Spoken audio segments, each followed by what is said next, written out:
Assalamualaikum warahmatullahi wabarakatuh.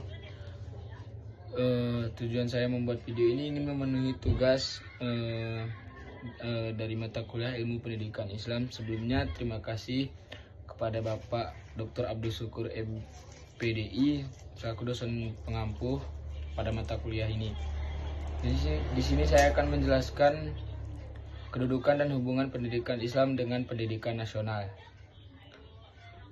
Yang mana pendidikan Islam memiliki peran yang sangat penting dalam sistem pendidikan nasional di Indonesia. Negara dengan penduduk mayoritas Muslim ini mengakui pentingnya pendidikan agama sebagai pondasi bagi pembentukan karakter dan moral bangsa. Tantangan dan isu kontemporer.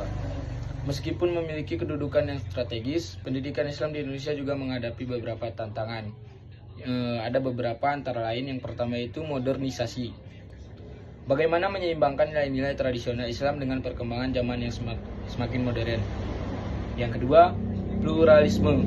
Bagaimana menjaga kerukunan umat beragama dalam konteks masyarakat yang plural.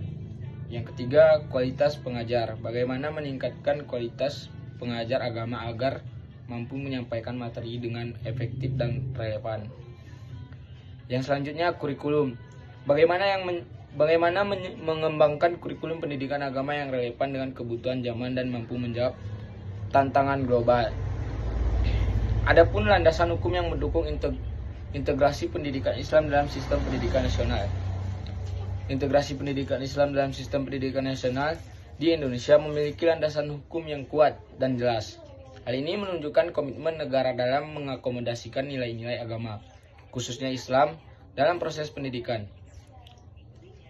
Selain itu, Peraturan Pemerintah Nomor 55 Tahun 2007 tentang Pendidikan Agama dan Pendidikan Keagamaan memperkuat posisi pendidikan Islam dengan mengatur lebih lanjut tentang penyelenggaraan pendidikan agama di sekolah-sekolah umum dan madrasah.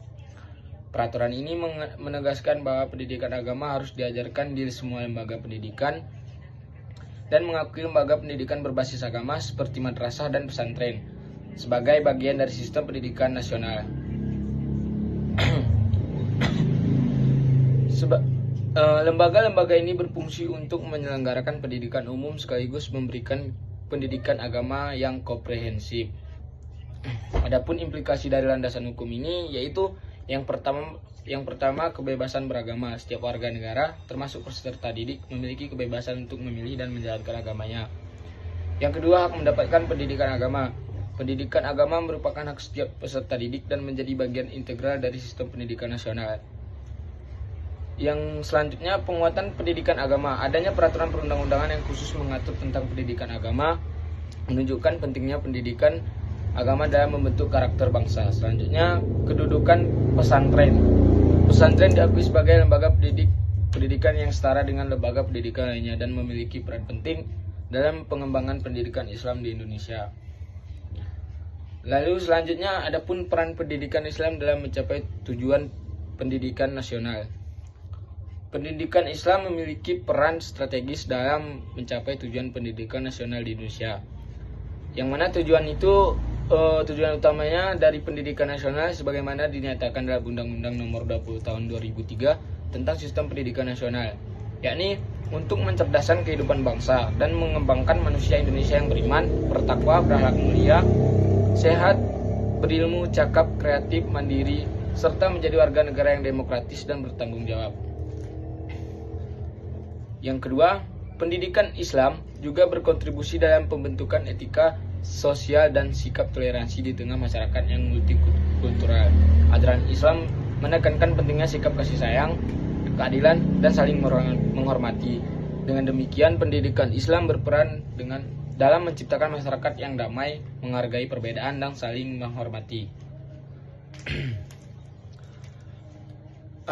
Adapun kesimpulan dari makalah ini, yakni kedudukan dan hubungan pendidikan Islam dengan pendidikan nasional menunjukkan bahwa pendidikan Islam memiliki posisi penting dalam bentuk karakter dan moral individu serta memperkuat identitas agama. Sementara itu, pendidikan nasional fokus pada pengembangan ilmu, pengetahuan, dan keterampilan yang diperlukan untuk kemajuan bangsa.